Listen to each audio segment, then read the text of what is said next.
Hayi bafowethu mina kulonyanga ngithi kazi liyozala nkomo nangulo sisi lo uzosichazela ukuthi ama-ID akhandwa kanjani akhandwela labantu bangaphandle amaPakistani iningi lawo. Yabona bafowethu lento esasihlale sizwe ukuthi labantu bangaphandle bayavota. Hayi mina bafowethu angiyiboni iyamanga. Cela sibuke le video le. Ayisibafaka eParliament sibezwe. Akengo. There are 42 people under me. So everything, your ID, I must authorize it before yenziwa. I-passport ufuna depending authorization.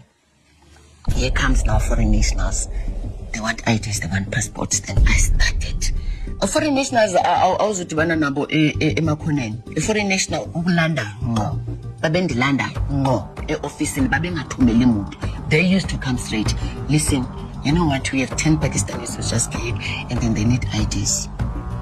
So on the population register, kukhona abantu uyakhumbula on the Bantu, it was a Bantu affairs before.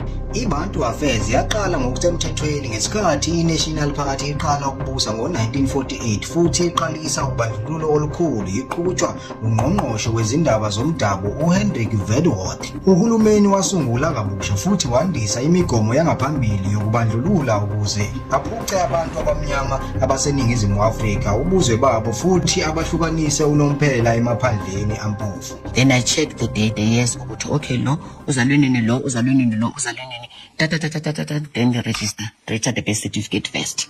Gamagama engingathole kuphi kwi-population register. Foreign nationals abamind ukuthi uze engu-Abdul, if wena uthi ungu-Ali uzaba Ali.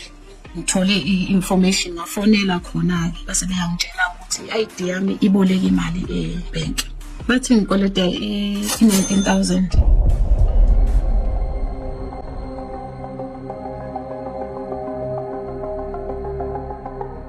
The man that was married to me cheated with my friend.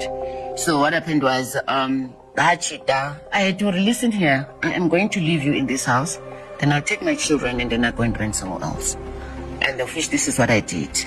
Only my husband knew that I do have other home affairs equipment in my house, like a fingerprint pad, like the forms, like what, and then ukusebenza ihhovisi elingagunyaziwe noma elingaphansi komhlaba lezasekhaya emzini wakho kuyicala elinzima eningizimu Afrika. Umnyango wezasekhaya uvamise ukusebenza ngokubambisana nama-Hawks kanye ne-SAPS uqhuba imikhankaso yokuvala lezi zinhlangano. I would make a call that, okay, somebody needs so IDs, so please just take a form and then no longer the fingerprints. And now when I get home tomorrow morning, I take the forms at work and then I capture everything on the system.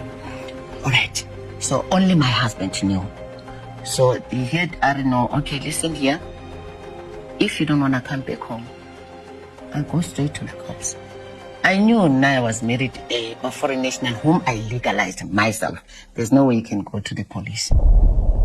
Yena edu ora ajutse ngwana go na re listen re na le gontsi ya rona mo mosadi wa ka kenya dintho tsa hae ka ofela mo na re di chipets behind the garage, but the policemen they directed them. Broad daylight at Home Affairs was arrested.